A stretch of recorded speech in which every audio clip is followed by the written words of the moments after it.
Shadows of Imperfection, written by Shams. Our imperfections cast a shadow from the light of perfection. We can choose to look at the shadow, identify with it, and even become it. Very much like what happens in the allegory of Plato's cave. Although the problem with this is that the shadow is nothing, so by focusing on the shadow we are focusing on nothing. So any imperfections we have seem very real to us if we focus on them, such as pride, bitterness, hate, jealousy and so on. These things have been referred to as the sins of the flesh, or could be seen as sins of focusing on the shadows cast in a temporal world. The trick is to turn around and focus on the light of perfection itself, and all shadows now seem pointless, and they lose power.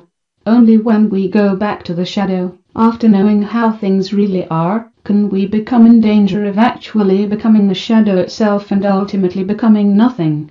This, I believe, would take great effort, considering how strong, abundant, and real the light of perfection is.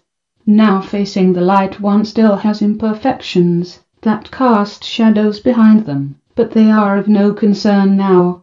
This also relates to one's identity. If I identify myself as my gender, nation, career, body, race, appearance, accomplishments and so on, then I will suffer once any of these temporal things fade. I must focus on my true identity in the light cast from perfection. It is interesting that when one asks who God is, the only reply is, I am that I am. No other tangent of identification is given, it is simply, I am. Once I realize that I am only what I am, cast by the light of God, then I have no attachment or value placed in any other identity.